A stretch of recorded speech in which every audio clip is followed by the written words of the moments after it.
My name is Reverend Christopher David Kanyenda, Lady Pastor, Msonkhamanja Ccap, Area 1, Lilongwe, Super Force. You are welcome to Msonkhamanja Ccap, and I encourage you to be liking and subscribing our page. We are on Facebook and YouTube, Twitter, and other avenues. Once again, you are welcome. Thank you. Mawu tsiku la lero ndi mawu akulu kwambiri kuchokera pa Oweruza chapter 16. Ndipo kuti simveke bwino ndiyambire kuwerenga pa verse 4. Delila apereka Samson. Ndipo pambuyo pake tsamba 240 imene. Oweruza chapter 16.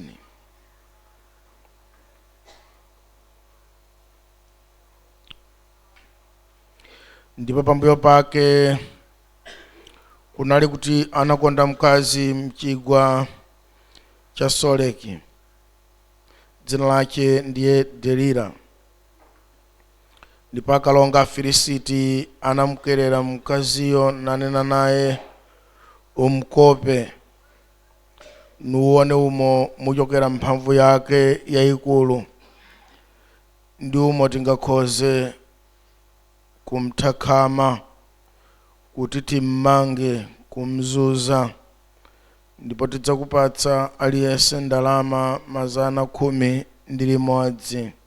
So chimene chikulimbitsa Afilisiti pa verse 4 ndi 5 kuuza Delila kuti ameneyi tamkopa.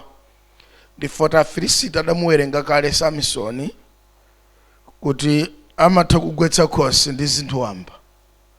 Afilisiti aludziwa kuti Samsoni adagwetsa khosi kugwetsera Delila. Ndi pamene pampoyambira pabwino kwa iwowo kuti damuona kale amatha kugwetsa khosi. Tiyankhula muno adagwetsa khosi kugwetsera Delila. We can go ahead, we can proceed.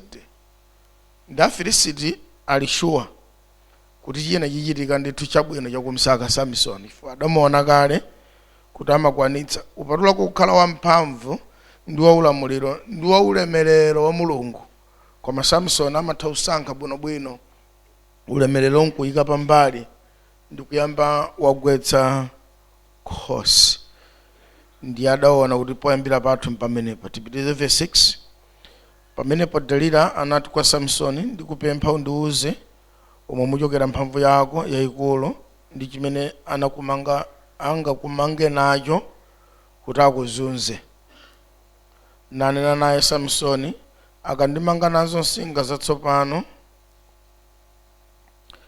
7 zosauma, ndidzakhala wofoka wakunga munthu wina.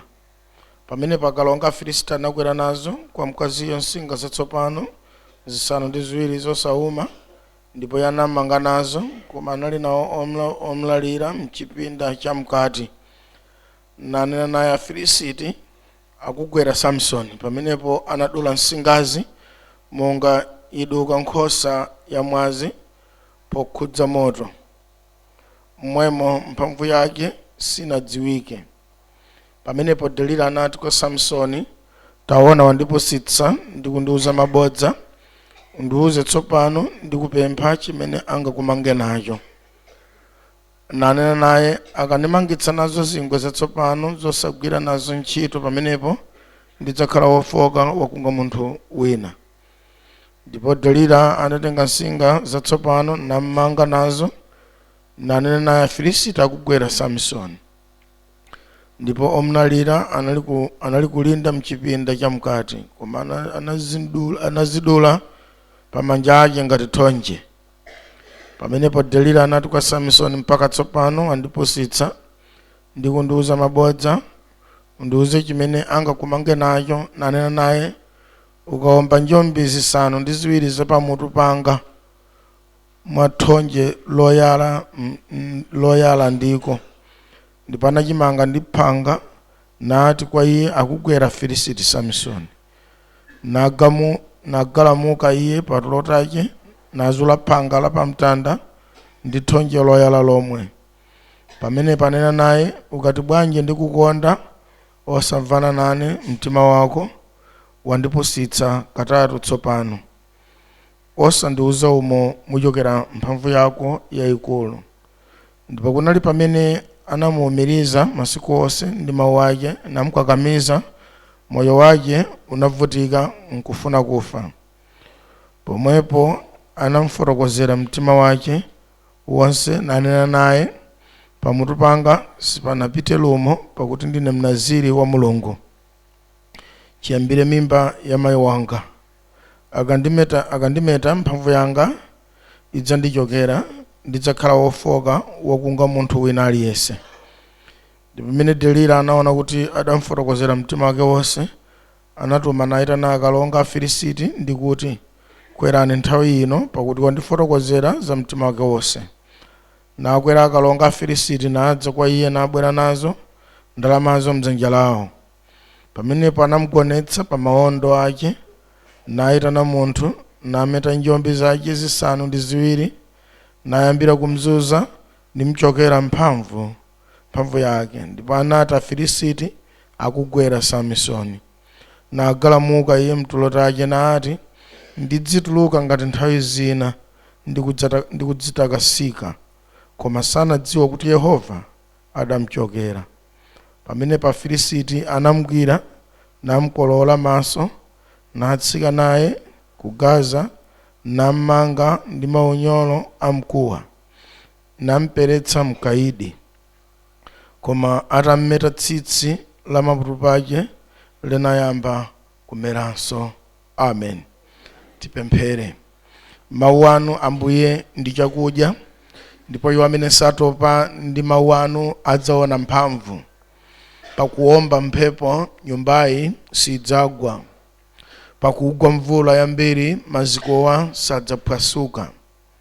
Koma oyendayenda ndi ongokhala amene alibe mawu otanganidwa ndi iwo amene salola nthawi ya mawu moyo mwawo ikudza mphepo posachedwapa. Mphepoyo idzawononga nyumbayi. Ibwera mvula posachedwapa, mvulayo idzagwetsa mazikowa. Ndifake lolani Ambuye kuti mawu anu alimbe mioyo yathu, ndipo mzimu wakufuna kumva mawu mwa ife muchulukitse, kuti pamenepo tikakhale ndi moyo ndi mawuwo, tisamadzudzumuka ndi zinthu chifukwa choti sitidziwa. Mukulitse chikhulupiriro chathu mu dzina la Yesu. Amen.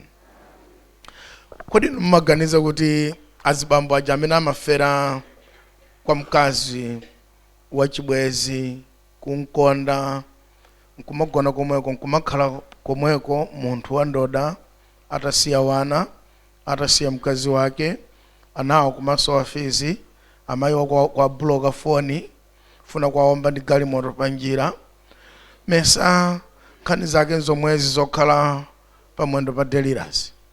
Kodi mesa chikondi mu dictionary chili ndi tanthauzo lake. Chikondi mene adachilembera mu dictionary ino adachilemba mwa mtundu. Ndipo musamasewera ndi chikondi ndi choopsa. Chifukwa analemba kuti chikondi it's an intense feeling of deep affection, intense feeling of deep affection. Chikati teka munthu amataya wana obereka yekha. Chikondi kuopsa kwake.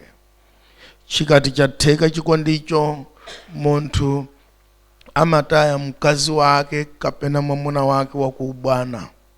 Munthu amene wakhala naye zaka 25, munthu amene wakhala naye zaka 35. Chikati chakhazikika chokhala pa mawondo a Delila, munthu amatha kutaya wana, kutaya mkazi aludwala zaka 40 ali limodzi. Ndikumazunzika munthu wamayi kuzunzika atakula kale, kuchita uphunzira kuzunzika, ana kuleka skulu. Amayi awo kwauza ana inu abambo anu adakonda munthu wina. Limbani mtima tizikhala skulu yakuvutani moyo wasautsa. Ndiye kuopsa kumene chikondi chili nako. Chikondi ndi choopsa kwambiri ndifake chimenera chikhale chotetezedwa ndifake mulungu koyambirira koma adanena kuti ine ndine wa jealousy, wakulangana chifukwa cha atate wawo. Sindifuna mpikisano wa chikondi, wakonda ine asakondenso wina. Amen. Chikondi chokhala nacho pa mawondo a Delila mpaka na Samsoni adataya amayi wake okalamba osawamveraso, nakana kumvera bambo wake, nataya nyumba ya Israeli, nataya masomphenya zonse zimene adabadwira kuzitayira pa mawondo a chikondi. Ndipo mdierekezi amagwiritsa ntchito chikondi ngati njira yophera wanthu imene anthu sangapulumuke chisawawa. Chikondi chili ngati ndalama, anthu amapulumuka ochepa kwambiri pa kukhwekhwera ndalama. Kukhwekhwera ndalama limapha ambiri, ndi pang'ono amene adapulumuka mu khwekhwe la ndalama. Ndi chimodzimodzi khwekhwe la chikondi. Ndi moja makolo adanena kuti chemwali nyamata mwati mune kuti mwamkondayi mudzazunzika, mmodzi mwawo tudziwamo, khalidwe la pamtundu pawo tulidziwa, zimene wanthu alukhudza mnyamatayi tulumamva, mudzakhala kapolo asisi. Ndipo adzakugwirani, adzakuombetsani chipupa, adzakutengerani vibwezi, adzakumwerani mowa, ndipo adzakupatsani matenda. Koma wosatheka mtsikana, nane namumadana nane, sima yanu sindidya, pakhomo pano ndichoka, ndipo ndidzinjata, poti akafa uyu odzatonkhaza ndife. Ndiye makolo amanguvomera kuti mwana akafuna nyanga ya msasi msemereni, imfotere kumanja. Ndi muchiti madzamanga ukwati apa. Makolo amabwera nkuvomera kuti ndingadzaoneke woyipa mmodzi kuti mwanayi ndamukaniza ukwati, koma mwanayi waligula dziko la masautso, wayigula machaya pulizoni, waukana ufulu. Ndi muja sabata nziwiri sabata nzitatu masong'anamo ayi neyo ndambumvetse chimene munkanena kuti mwachedwa kaya mukadamvetsa nthawi imeneja. Koma chikondi sichitero. Chikondi ndi choopsa kwambiri, chikhoza kukuphetsa bwinobwino. Ndipo munthu amene alukufa mu process ya chikondi sangakuvomerezeni nthawi imene mukumtsutsa, chifukwa chikondi chimachita collapse kaganizidwe ka munthu. That's what love does. It collapses you kuti muleke kuganiza bwino. Ndipo chikondi chimakupatsa kukhala aggressive kuti usamvese zonena za anthu wena. Nifake Samson was very aggressive to his own people. He betrayed them. Ndipo sadafune mpang'onong'ono pomwe kumvera kalikonse kamene kamamuletsa kukumana ndi Delila, mpaka anachita nkhondo yokumana ndi Delila basi. Tili ndi mzathu wina amene adamwalira zaka 20 zapitazi. Mzathu amene ankaperekera yekha umboni kuti nthawi imene ankakafusira mkazi anu wake nyumbayo sankamfuna, ndipo amamasula agalu. Koma ali ndidakakamira osati pang'ono, kukakamira osati mwachibwanayi. Azichimwene wake amtsikana naye amapita kumubula, koma akamubula uku amakakumana be kuseri kwa bango mtsinje winawo. Ndiye kuti wina atulukira uku, iye akadutsa uko mpaka nokakumane ndithu, okansakasaka nyamata kubanjaku akampeza ubula. Ali koma mpaka na ndidakakamira mpaka na mkaziyo kutenga. Koma tsiku limene ndidalowa mbanja, nthawi imeneyo kuti atatha zaka 19, ali ndidalowa mu Gehena, mpaka na lero palibe mtendere uliwonse. Mwina Mulungu ankandilanditsa ine. Ndipo mnyamatayi adakalowa mmene adakapeza kale mudalowa kale matenda a munthu osakhulupirika. Adamba ndiye ndagona pano. Chikondi chikhoza kukuphani opanda mpingo kulanditsani. Ndipo ine chimene ndikuyankhulira pano nkuti zikhalire ino. Tsiku limene mudzakonze kuti chikondi chikupheni, palibe ife chimene tingachite. Tidzangokhala manja mkhosi. Chifukwa chikondi pache chimamchititsa munthu mpaka nutuluka chalichi. ndi muja mumamva kuti adatuluka chalichi chifukwa adakondana ndi munthu kunjako wazakuti zakuti mpaka nadalondola wazakuti zakutiyo. Ndi mene chikondi chilili.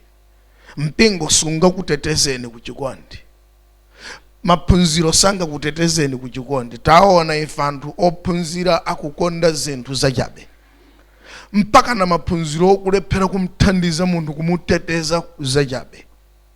Kukonda moyo uja kukonda munthu wa degree, moyo uja kukonda kufika na mpaka na moyo usanduka wophunzira kuposa iyeyo, moyo mpaka na kusanduka wa masters kuposa degree yake, mpaka na nkuntenga nkumwesa chitsiru nkupita nkukamkhazika pasi moyo, mpaka na nkumamuimbitsa nyimbo zachabe, nkumaguguluzika m'misewu, nkumataya madzi paliponse, salale nkumathera kumwako. Kusuja adanena pa asakala kuti sasakala jankulapa kuti ankatakalandira ntawuni muno ndalama yawo imathera mowa ndi vibwezi nkuyenda bwa pasi yokera mulilongwe muno upite kubunda munthu wophunzitsa ku university.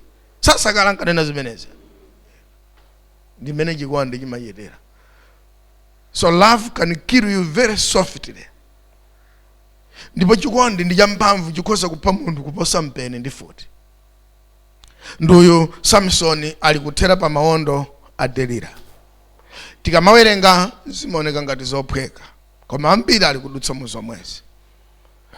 Ndipo generation imene ikukula kumene ikudutsa mwizi kwambiri kuposa mweso mene ife timaganiza, kumagwa m'mavuto tikuona. Uvutira ujemberemo kusauka naye mwana from day one.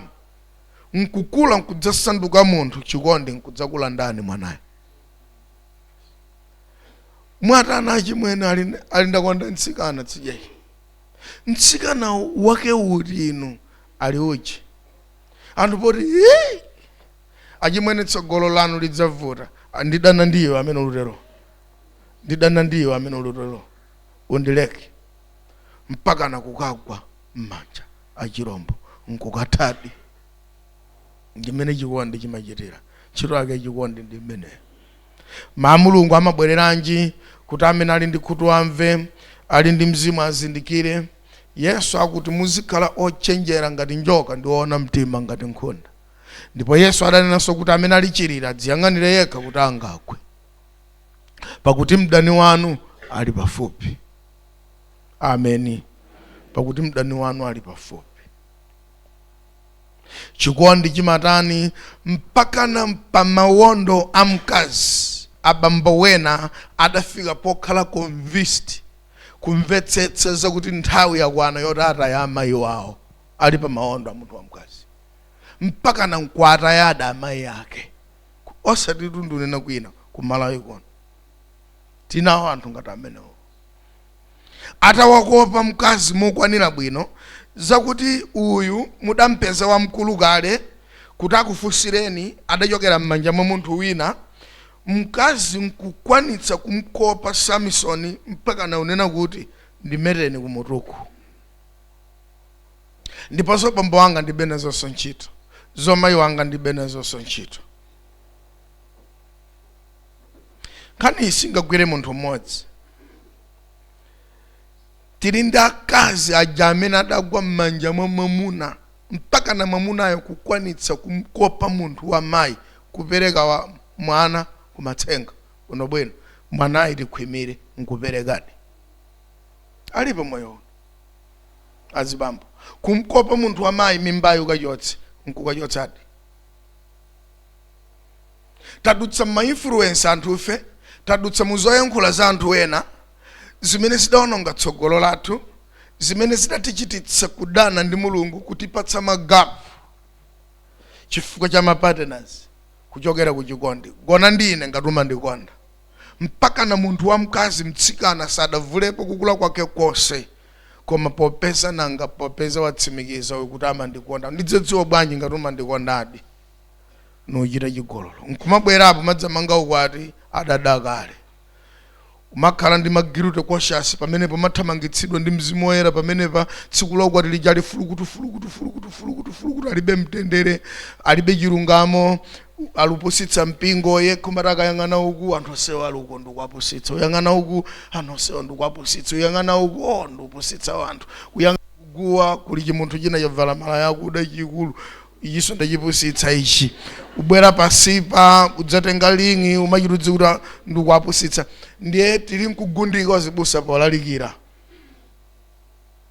zichitikira pamaliro alupira kwawo kumwamba akubanja aludziwa kuti kumwamba kwake alupira mbale wathu uyu ndi kuti ine ndagundika ulendo kwawo kumwamba pakuti osamu mpingo kwawo kumwamba adakonda mpingo adakonda Yesu maphatikizapo Yesu tuzikome adakonda Yesu abambo adakonda Yesu asimayi tambani mwimbani nyimbo imodzi nsadapitiriza ulaliki akubanja munthu yamamudziwa satana chabe ndimujiri kumvera chisono lalikirawo kumvera chisoni kuti abusawa akadakhala mneneri akadadula ulalikiwo angoyambitsa nyimbo ya dzidzidzi zitezi awupita kumwambayo nguti uyu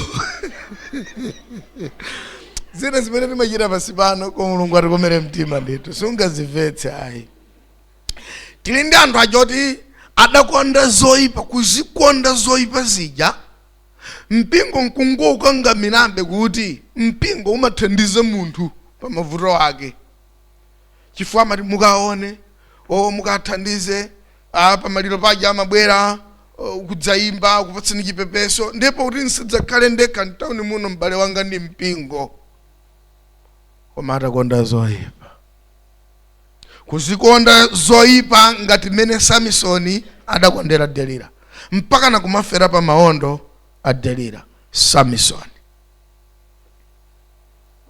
Ine ndimati aliyense adziyang'anire yekha kumene kuluchokera choyipa ayang'ane akhale maso.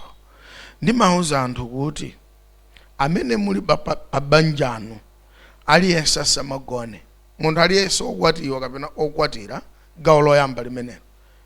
He must be the watchman and she must be the watchman. Chifukwa mzakoyo udakondana naye akhoza kugwiritsa ntchito chikondi chomwecho to divert you kuti uyambe kukonda zinthu zachabe. Delila adakwanitsa kumpanga Samsoni kuti mpaka na Samsoniyo ayiwala mayi wake, kuyiwala bambo wake, kuyiwala Israeli. Mpaka na nkudana ndi Mulungu pa maondo a Delila. Samsoni tu adana ndi Mulungu, udana naye pa maondo a Delila. Kumuza Delila kuti Mulungu saganiza bwino, sangandiuze ine kuti nzakhale mnaziri ayi. Chotsani tsitsi kumutu kwanga. Sindingalolere ine kuluza Delila chifukwa cha tsitsi kumutu kwanga. Sindingalolere. Zoti za mnaziri zo jani zimene zozo muzichotse zimene zozo. Ineyo sindingachoke pa maondo a Delila. Ndi bwino kukhala pa maondo a Delila kusiyana samanduza kuti ine ndine mnaziri. Zikamphamvu zozikhale. Ndi mmene chikondi chimachitira. Inu mwayiwala kuti Yakobo adakonda kudya Esau adakonda kudya kukukonda kudya pamuyeso omuza Yakobo kuti utenge ukulu wanga. Iwe ukhale first born. Patse mphodza ndidye. Mukukumbukira nkhani imene heri? Ndi mmene chikondi chimachitira. Undipatse mphodza ndidye. Yakobo ponena kuti wakulu ndinu, oyenera kudyetsa mzake ndinu, first born paja ndinu aliseja. Zo first born izo zachiyani? Tenga first born ukhaleyo. Ine ndipatse mphodza ndidye. Ndazikonda mphodza kuposa kukhala first born. Tili ndi anthu aja amene chakudya amatha kuchikonda chakudya mpaka noyambitsira nacho chidani. Kuchikonda chakudya. Onyamukira limodzi ulendo kuchikwata onyamukira limodzi. Koma kokako nguti kwatuluka mpunga. Koma kwaphikidwa nkhuku mudzadutsa nayo apa mbali ya mpunga kudzati uwuzi ngati ndege. Simzanga uja nabwena ibwinobwinoyo. Atangana kumbali ndi mpunga. Koma itatembenuka nkhope amwali suchita bwerere limodzi chakudya chimene chatachikonda muno. Aluyu nkamonetsa mano andilowa. akandilowa apempha viwala viwiri vya nkhuku kuti akumbukudyera khobwe ndangane kumbali koma kudzati chifukwa cha nyama.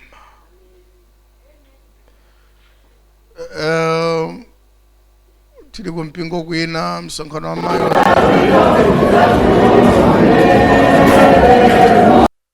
tsakumwendo ukabisa tsinya tete kuti anthu angafunse kuti mnapita kuti auchokera kukabisa mwendo ng'ombe basi tsinya tete uteteze chikondi cha panyama. Ndimuja mpaka na nzano obwera naye limodzi mtauni muno kufunsira ntchito limodzi kampani imodzi kukamupereka kukamzunzitsa pa kampani ipo mutazikonda ndalama. Wina atanena kuti ukonda yani pakati pa yawa ndi ine ndili ndi ndalama. Ndipo inu chikondi ndi choopsa muimvetse nkhani ndi yayikulu.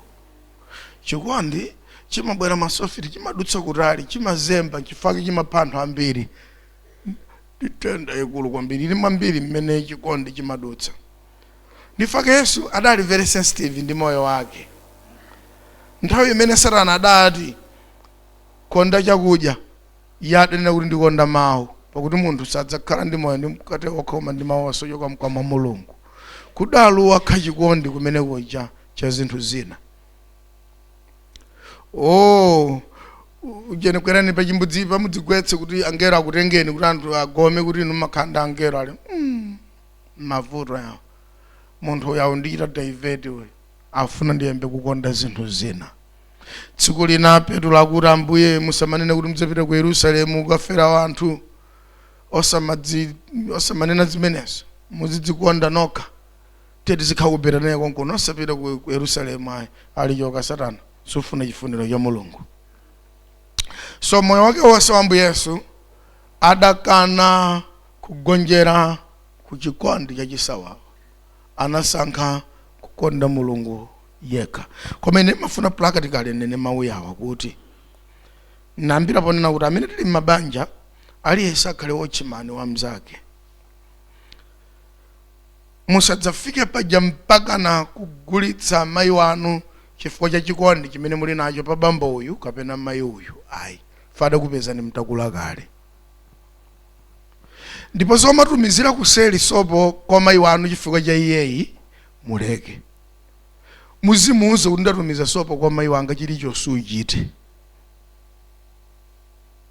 Zoti iye akuzeni kuti ndidakwatira ndiwe azibale wako yayi pano inu muludziwa asisi kuti kwanuko nkadalira inu ndiye osunga obale wanu. Ndiye asikatenga azibale wake kwawo madzasunga pa khomopo. Musatero mpaka na alipo azimayi amene adanena kuti ndidata aliyense chifukwa chowakonda abambo yawa. Kwathu aliyense ndidamutaya chifukwa chowakonda chifukwa fundo zawo ndizoti nditaya aliyense wakwathu. Simudasiyane naye samisoni. Moyo uno pafunika kukhalira wachimani kumagona chachirire.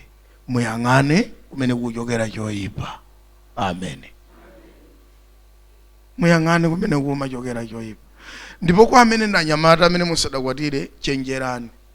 Kulatsikana kunjaku amene akudikilirani kuti abambo anu akazunzika ndi fizi pa inu, amayi anu akazunzika nkukusungani kuti mukule mnenepe msanduke munthu. Kuli munthu wamkazi kunjaku afuna adzalande zonsezo nkutengeratu. Ndipo ndimati ndikamayankhula musamaswe mtima chifukwa inunso muli ndi mwana wa mamona. Inunso muli ndi mwana wa mkazi. Inunso muli ndi m'bale wanu. So msamata amwina zikukhudza ine mwina aonena ine ayi. Ine ndimalalikira zokhudza generation. Kuti mukatuluka muno muzikaziona ndi maso. Osati kwangonena zinthu zoti mukatuluka simukaziona kuti ziyenda bwanje koma ndiyankhulazi ndi zinthu zimene mukatuluka pomakhala ndi moyo mkane kuti chijaje ndichi. Chijaje ndichi, chijaje ndichi. Ndeno anyamata amene mudzapite kokakwatiranu. Kakakhalani chilili nyumbamo musamakagone. Mungadzataya mayi wanu, mungadzataya abambo wanu. Azimayi ena ali ndi influence ngati Delila. Mpaka na kukumerani tsitsi pa maondo ake. Mpaka na inu nkugwetsa khosi. mpaka nankukuwuzani kuti zimandinyasa zotumiza mathandizo kwanuzi. Ino nkunena kuti mene ndimakukondera iwe ndaleka zotumiza mathandizo kwathu. Omayi wanu kumafa ndi chisanu pa Joni. Osachita zimenezi. Ndimauza azimayi amene ngopeza mopereweredwa kuti ngati abambo adasankha kudana ndi makolo anu ngati munthu wamayi, nane ngati ufuna kukhala pa banja apa ndi ine, usamandiyankhule zokhudza kwanu ndi makolo ako. Ndiye ndimauza kuti ndichifake mumamva ndimayankhula kwambiri zokhudza kudzimira patokha kuchita tima business ting'ono tsiku linadzuka ni mmawa kaodeni chinangwa ku bypass muphike akakufunsani muutani ndifuna ndigule blanketi la mayi wanga. Kumeneku ndiko makana amene wawo kundipeputsa kumeneku, you are challenging this marriage, kunena kuti ayi amayi wanga amagona pa mtunda. Ndeniyo olomusachita challenge marriage yo adzakupiritsani kumoyo osatha iyeyo amene akuzindolo mi anozigona njenjenje chifukwa kuti ali you are protecting marriage yake iti azibamba ake otomwe amafa nkusiya munthu wamkazi alipo mpaka na mudzapite ku gehena ndi zing'onong'ono ngati zimenezi. Ayi nenani kuti ndiyamba kugulitsa mphasa ndi zioda malichero kuti ndigule blanketi la mayi wanga. Tsono iyeyo alongosoke. Wena amamva amadziwa kuti kupita kunkoyipa ndiyangugula blanketi ilo nkampatsiro miyakewo. Koma nthawi nati matsogolera timakhala phe mtima osatentha ndi amadziwa kuti uyu kwawo adayiwala uyu. Satentha mtima adavomera kuti timchotse tsitsi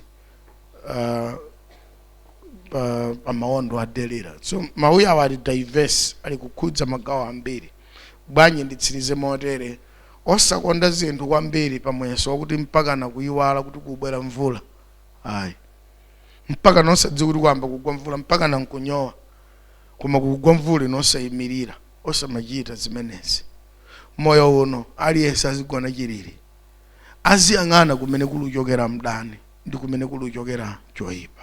Potsiriza nkadati ndikukopedwa kwa mtundu wanji kumene wena adakukopa nakuoni mulowera nako kuti makopedwa amenewo adakukopa naoniwo tsogolo lake lili kuti. Ndidziwa za munthu wina amene adakopa munthu kuti usadzachoke pa kampani panga pano uzigwira ntchito pano basi usati udzachoke. Ayi nsati ndzachoke pa kampani ina usati udzachoke uzigwira kampani ino basi. Munthu adagwira ntchito zaka 15 osachiona chogula. Ndiye mkuti kodi uyuyo mpaka na adzandisunga ndili ndi zaka 99 uyu aundiposetsa ndilembere kalata resignation ndikayambe geni. Adalemba kalata adakayamba business ya mbuzi adalemera moyo wake udasintha. Adamanga kanyumba kuti akadzakalamba alenda akapereka umo yasikacheka ndalama koti kameneko osamangumvera zilizonse. Khala yapa basi ungumakhala ndi pamene mpano makalambe yalo kudya. Usiku ukadzakalamba kuti adzakufuna. Pali zinthu zina zimene anthu amatifuna when we are strong. Pali maservice ena amene anthu amakopeka nafe chifukwa tili ndi capacity tili nkuthekera kochita zimenezo. The time people would dump you, they have nothing to do with you. Nifakene ndimakutsekuleni tumaso. Work hard for yourself. Mukadziwa kuti iyi chidzandiphetsa chidzandizunza kutsogoloko moyo mazunza mwina ndzakhalitsa. Musachite chibwana dzukani amayi dzukani abambo dzukani achimwene selerani kapezeni kanthu koti muchite. Establish yourself. Chifukwa zilipo nyengo zina zimene amene amakunenani kuti khani apa tizikuonaniwo you stop to be beautiful to them. Ukadzangoleka kuwakondweretsa athana nawe. Moyo uno uli mchigulu chimene cha wanthu amene amafuna amuchite use munthu basi akathana naye they dump you. Nifakatsikana amene samvera tikamankhulawa apita kwaokopawo just to use you. Akakadziwa kuti athana nanu ntchito mmene muonekera simene amafunira ndi mmene auzuzikira azimayi m'mabanja kuti nanga olo ndikachoka ndilowa kuti ndizilera wanawo atakuonongerani tsogolo munthu ifake muzimva tikamayankhulako ndi mawu a Mulungu ndithu zinthuzi. Anyamatawo amene sati mverawa dziko likuagwiritsa ntchito, anthu osuta jamba akuayitana, anthu ochita zochita chilichonse akuauza kuti iwe ndiwo mphamvu wenu uchite zinthu kumachitati. Taona auchitira zinthu zipani, kumatenga mipeni, kumatenga zigwandali, kumakatema wanthu achipani nachi. Anzanu anka kutumani kukama umatemawo aluvala majekerero, aluyenda magalero yopo unkatemawe ndu odamtemaso wina ja odamtema adakatema ndi odamtemaso odamtumawo oluvala jekete olumwati osema amvomera zizo sai ai makopedwe awadalira awa mpaka na Samson ubweradi apa padapita nthawi odogwira kumgwira Samsoni nkumuza kuti choyamba chimene tikuchite nkukuchotsa maso kuti ukhale chitsiru chenicheni chodziwika bwino mmodzi ndi adamchotsa di maso tsono nkumamublasha koma nkumguguluza koma nkumusenda ngati lusenda chinangwa kuti olufuna upika ali munthu watha Samson salolu dzatha anga mulibe maso asada kuchotseni maso thamangani chotsani maso yeyeyo afuna kuchotsani pakumkhalira kutali inu nkuchita zanu. Amen. Inu nkuchita zanu osakopeka ndi kuyankhula kwa siwiti kumene kumachokera mkamwa mwa munthu amene tsiku lina akhoza kusankha kuyiravula siwitiyo nkutenga chivumulo nkuyika mkamwa mwamo. Munthu yemwe amakuyankhulira ni mawu abwino nkutembenuka nkuambukuyankhulira ni zoyipa inunso nkugoma kuti mawu yawo atuluka mkamwa mwawo mpaka lero misozi kuno atakukopani mnyamata amene amakukonderani lero ali kukunyozani kokha mpaka mapake pomwepo. Ndifake timayankhula zokhudza empowerment. Let everyone be empowered. Zinazo zikamabwera zizitipeza tili ndi mphamvu in terms of kuti tikhoza kukwanitsa kuchita kanthu toko. Potsirizira pempene nene kuti ine ndimati m'Malawi muno ndi dziko lokha lino monyadira limene munthu osaphunzira ali ndi tsogolo.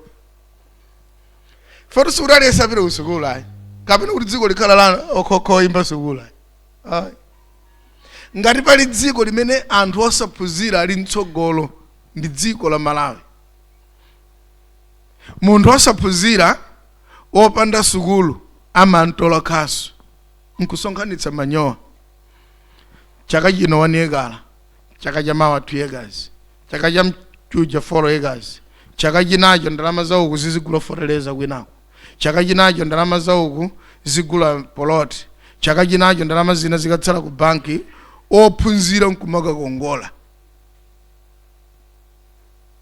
Munditsata mpingo sudali yesapita kusukula.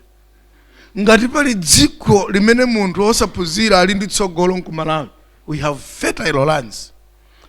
Ndi dziko la dzuwa limatuluka uku mpaka na uku. Dziko la madzi acho tukhoza kungomwa osadwala.